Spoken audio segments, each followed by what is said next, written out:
Israel ने नए सिरे से अब हवाई हमले 3 देशों पर तेज कर दिए और कोहराम मचा दिया है। सीरिया में इजराइल ने 2 मिसाइल बेस पर बम बरसा दिए। यमन में सना एयरपोर्ट पर इजराइल ने मिसाइलों के धमाके किए, एयरपोर्ट उड़ा दिया। उधर लेबनान में हिजबुल्लाह के टॉप कमांडर मोहम्मद अली जमूल को भी इजराइल ने मार गिराया है। लेकिन खास बात यह कि अमेरिका ईरान की एटमी डील हो, फाइनल हो, उससे पहले ही इजराइल ने हमले तेज कर दिए और अब ट्रंप की टेंशन भी बढ़ा दी है। वहीं दूसरी तरफ ईरान ने इजराइल से सीधे भिड़ने की तैयारी भी शुरू कर ली है। ऐसे में सबसे बड़ा सवाल यह खड़ा होता है कि खाड़ी में ट्रंप क्या अब इस तरह से डबल युद्ध में फंसने वाले हैं?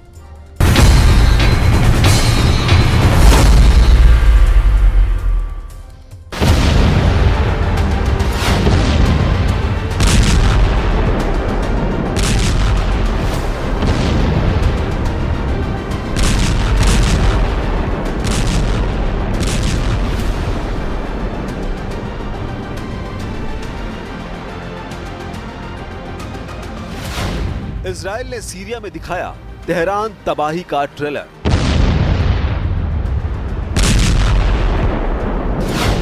लताकिया मिसाइल बेस जैसे ईरान पर बरसेगा बारूद।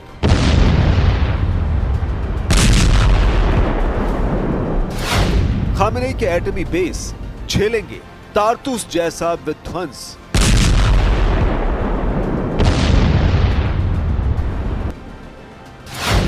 ट्रंप से मिला युद्ध सिग्नल, ईरान को घेर कर मारेगा इजराइल।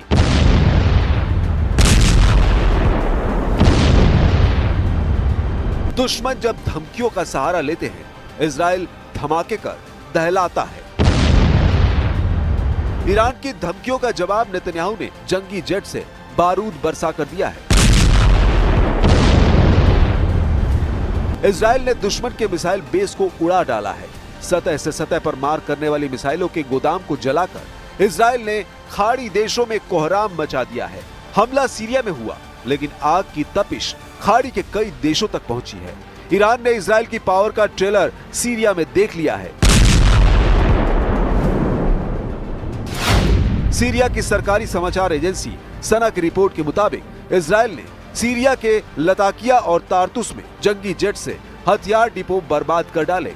इजराइल डिफेंस फोर्स ने जंगी जेट से जिन हथियार गोदामों पर बम बरसाए हैं, वहां सतह से सतह पर मार करने वाली मिसाइलों को रखा गया था। इजराइल ने सीरिया में स्ट्राइक की पुष्टि की है। इजराइल के रक्षा मंत्री ने बर्बाद किए गए हथियार डिपो को इंटरनेशनल खतरा बताया है। इजराइल गार्ड्स ने यह ऐलान भी किया है कि सीरिया से दी जा रही किसी भी धमकी को इजराइल नजरअंदाज नहीं करेगा। यह हमला इजराइल सीरिया के बीच जारी बातचीत के दौरान किया गया है। सीरिया के साथ इजराइल ने हूतियों पर जोरदार प्रहार किया है। ईरान समर्थित हूती लड़ाकों को यमन की राजधानी सना में दहलाया गया है। इजराइल की बमबारी में सना एयरपोर्ट पर भारी नुकसान हुआ है।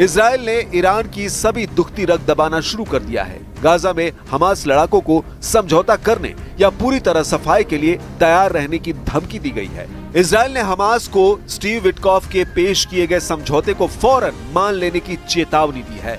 विटकॉफ ने 60 दिन के अंदर इजरायली बंधकों को रिहाई का अल्टीमेटम दिया है। प्रेसिडेंट ट्रंप ने पहले ही साफ कर रखा है कि विटकॉफ की बात नहीं मानी गई तो महाविनाश तय है। We have Mr. Witkoff is here, is doing a phenomenal job, is dealing with them very strongly right now. They seem to want to do something, but until the document is signed, I can't tell you. Nobody can. I can say this. I can say this that I'm very disappointed at what happened a couple of nights now, where people were killed in the middle of what you would call a negotiation. I'm very disappointed by that. वहीं PM Netanyahu ये message दे रहा है कि Iran America की एटमी deal के बीच भी Israel धमाके कर सकता है। प्रेसिडेंट ट्रंप के नए बयान के बाद से नेतन्याहू का कॉन्फिडेंस बढ़ा हुआ है। ट्रंप ने व्हाइट हाउस में शुक्रवार को ये कहकर हड़कंप मचा दिया कि ईरान के साथ एटमी डील में वो एटमी अड्डों को उड़ाने की मंजूरी भी चाहते हैं, जिसके बाद टकराव का नया एपिसोड शुरू हो गया है। ट्रंप को ईरान ने मुंहतोड़ जवाब दिया है। ईरान की आधिकारिक न्यूज एजेंसी फार्स न्यूज ने ईरान के टॉप लीडरशिप का हवाला देते हुए लिखा है कि अगर अमेरिका कूटनीतिक समाधान चाहता है तो उसे धमकियों की और प्रतिबंधों वाली भाषा छोड़नी होगी। इस तरह की धमकियां ईरान के राष्ट्रीय हितों के लिए खुली शत्रुता की तरह है। ईरान ने ट्रंप को बार बार ये बताया है कि एटमी डील बराबरी की होगी। ईरान अपने किसी भी स्टैंड से पीछे नहीं हटेगा। ईरान एटमी प्रोग्राम को बंद भी नहीं करेगा। तब डील होगी कैसे? डील नहीं होगी तो क्या इजराइल सब कुछ देखता रहेगा? यकीनन नहीं। इजराइल अपनी सुरक्षा के लिए जोखिम उठाएगा, ईरान के एटमी अड्डों को दहलाएगा। ईरान पर हमला हुआ तो पलटवार भी होगा, फिर ट्रंप को खुद ब खुद इस युद्ध में कूदना होगा। तो क्या ये बराबरी की टक्कर होगी? ईरान के पास अमेरिका से अकेले लड़ने का दम है। ईरान ऑब्जर्वर की रिपोर्ट में अंडरग्राउंड बंकरों में मौजूद हथियारों की जानकारी साझा की गई है। ईरान ने कई वीडियो साझा कर अपनी ताकत का एहसास अमेरिका को कराया है। वॉर टेंशन बढ़ने के बाद ईरान ने मिसाइल बेस एक्टिव कर दिए हैं। खामेनेई के अंडरग्राउंड मिसाइल बेस में हाल ही में जिन मिसाइलों का ट्रेलर दिखाया गया उन्हें भी जान लीजिए। खैबर शेकर मिसाइल, जिसकी रेंज 900 मील बताई जाती है। ईरान ने ट्रंप को हज कासिम मिसाइल दिखाकर डराया है, जिसकी रेंज 850 मील तक है। इसके अलावा 1240 किलोमीटर दूर तक मार करने वाली कादर एच 1550 मील तक हमला करने वाली सज्जिल और 1000 मील तक मार करने वाली इमाद मिसाइलों की नुमाइश ईरान ने की है। जबकि ईरान के पास हाइपरसोनिक मिसाइलों का बड़ा भंडार है। ईरान की विनाशकारी मिसाइलों में वो गुप्त मिसाइल भी मानी जाती है जिसमें एटमी हथियार से हमला मुमकिन है। 3000 किलोमीटर तक मार करने वाली न्यूक्लियर मिसाइल की भनक पहली बार बीते फरवरी महीने में लगी थी। द सन ने अपनी रिपोर्ट में सैटेलाइट तस्वीरों के आधार पर 3 ऐसी लोकेशन का पता लगाया जहां हथियार महाविनाशकारी मिसाइल के प्रोडक्शन का दावा किया गया। द सन की रिपोर्ट के मुताबिक ईरान ने परमाणु हथियार को शाहरूद और सेमनान में 2 साइटों पर डेवलप करना शुरू किया। पहले इन जगहों को रॉकेट के स्पेस सैटेलाइट लॉन्च साइट के तौर पर प्रचार किया जाता रहा। वहीं तीसरी साइट सोरखे हेसर है, जो परमाणु ऊर्जा और भूमिगत विस्फोटों पर रिसर्च के लिए जानी जाती थी। ईरान के सुपर सीक्रेट मिशन की डिटेल जैसे ही सामने आई, व्हाइट हाउस में खलबली मच गई। दावा तो यह भी किया गया कि ईरान के एटमी मिसाइल प्रोग्राम को उत्तर कोरिया की मदद से तैयार किया गया। किम जोंग ट्रंप को दुश्मन नंबर 1 मानता है, इसलिए ईरान के पास न्यूक्लियर मिसाइल होने का शक यकीन में बदल जाता है। तो क्या अमेरिका से ईरान टकराने की जुर्रत दिखाएगा? क्या सुपर पावर से युद्ध का जोखिम मोल लिया जा सकता है? मौजूदा हालात ऐसे जोखिम से बचने का सिग्नल देते हैं। अमेरिका के लिए ईरान को मसल देने में कुछ दिन लग सकते हैं, बस इससे ज्यादा का फर्क नहीं होगा। ट्रंप एक मिसाइल धमाके से युद्ध का फैसला कर सकते हैं। अमेरिका के पास इंटरकॉन्टिनेंटल बैलिस्टिक मिसाइलों का ऐसा जखीरा है जिसके एक धमाके से ईरान में बारूदी प्रलय आ सकता है।